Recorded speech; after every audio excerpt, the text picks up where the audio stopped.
السلام عليكم، واش راكم؟ ان شاء الله تلقاكم هذا الفيديو بخير وعافيه. اليوم جيتكم بفيديو فيه وصفه الكعك التلمساني، وصفه تقليديه وراح نديروها ايضا بالطريقه التقليديه، يعني بدون خميره كيميائيه ولا خميره الخبز الفوريه. راح نديروها بالخميره البلديه اللي كنت شاركتها معكم في فيديوهات سابقه. اذا تبعوا معايا الوصفه درك تشوفوا طريقه التحضير. نحتاج خميره مفعله، هنا كما راكم تشوفوا راها ناشطه.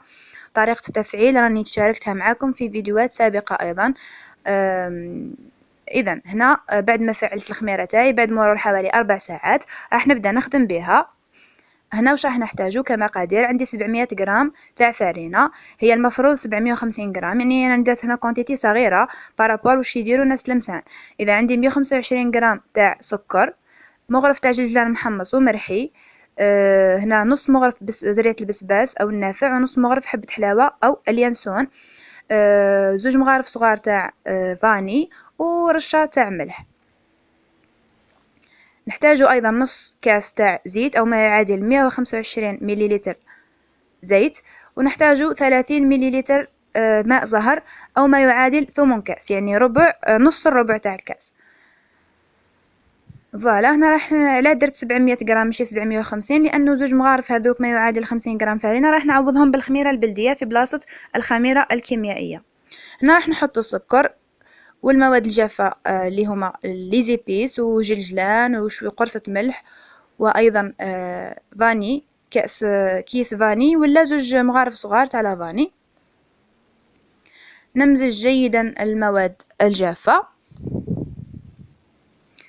هذه راح نديروها اليوم ان شاء الله العروسات هذه بالطريقه التقليديه، يعني بالتخمر البطيء باش يجي صحي. هنا راح نحط الزيت ونبسس عادي، نحاول ندخل كميه هذيك تاع الزيت كامل في الفرينه. الطريقه التقليديه راهم يسخنوا الزيت حتى تسخن مليح ويطفيو لها ويخليوها حتى تعاود تبرد.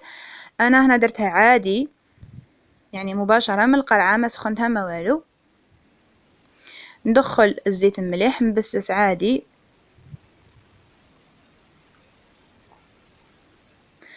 ادعموني البنات باش تطلع شويه لا فيديو، ديروا جام، واللي مش مشتركه في القناه تشترك وتفعل الجرس بيلحقوها لي فيديو جدد كي نحطهم. هنا الخميره تاعي حناخذ منها حوالي زوج مغارف ما يعادل 50 غرام، يعني ما تتقيدوش بالضبط بالوزن لانه ما راحش تفرق بزاف في الوصفه. زوج مغارف كيما هاك، المهم تكون مفعله وناشطه، يعني تكون خميره جديده، ما راح تكون حامضة وما تعطيكم حتى بنة ولا هكا اريارغو في الوصفة نهائيا. هنا راح نحط حوالي زوج مغارف كما راكم تشوفوا راها ناشطة. نضيف ماء زهر ما يعادل 30 الى حتى تروحوا حتى 35 ملي تاع ماء زهر، ونلم بالماء. هنا راح نحتاج ماء تاع القلة او ماء حي لجمع العجينة. الماء الحي دائما نوصيكم عليه لانه يساعد في تفاعل الخميرة الطبيعية،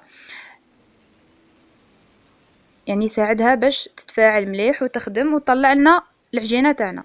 اذا نلم، ما تكون يابسه بزاف ما تكون طريه، يعني نص نص، وانا نحاول دائما نطريها شوي باش تخمر لي بسرعه.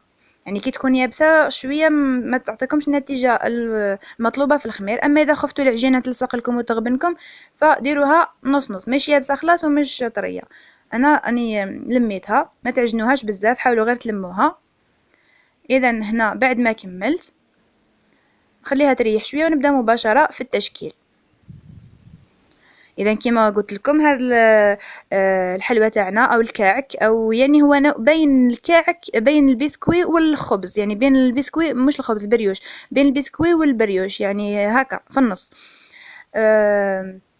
يحتاج الى ليله كامله من الاختمار، ولا مثلا ديروه صباح وطيبوه العشيه، يعني طولوا خليوه يخمر على خاطره. هنا طريقة التشكيل تقدروا ديروها كيما حبيتوا. هنا شكلتها اساور، تقدروا ديروها اساور يعني ملويه دوكا تشوفوا معايا كيفاش، او تقدروا تطبعوا كيما حلوة الطابع مثلا، يعني الشكل نتوما احرار. هذا شكل تقليدي تاع كعك تلمسان، هكا معروف، هكا ديروه. وفي الغرب الجزائري يعني عموما يديروا تقريبا الوصفات تتشابه.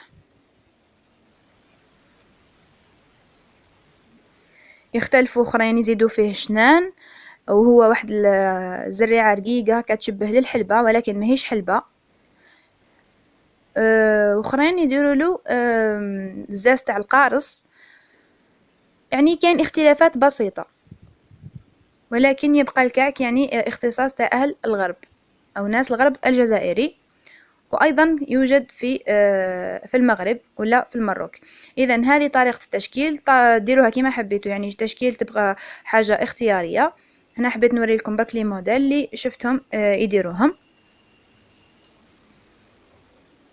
تقدروا ديروا حربوش طويل وتلويوه كما راكم تلاحظوا معايا.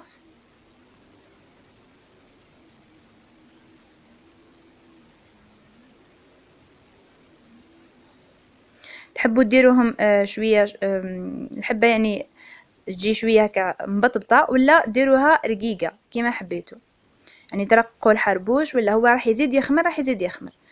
اذا حبيتوا الحبه تجيكم كي الاساور ولا تجي كي الكعكعات، نتوما احرار كما راكم تلاحظوا.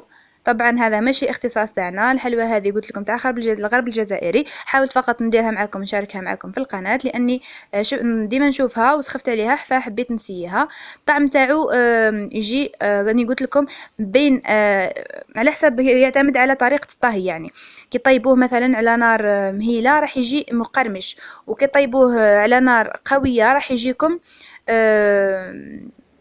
يجيكم طري شويه. يعني طريقة الطهي تلعب دور في لا تيكستور اللي راح تتحصلوا عليها. وثاني اللي يحب حوايج هكا ايبيسي وفيهم بنة اليانسون والنافع اللي هو حبة حلاوة وزريعة البسباس والجلجلان راح يعجبوا بزاف هذا الكعك. اما اللي ما يحبش هذا الاذواق فما ننصحوش. اذا يعني قلت لكم يعني ابيبري باش تعرفوا البنة تاعو كيفاه داير. فوالا هذا الشكل النهائي.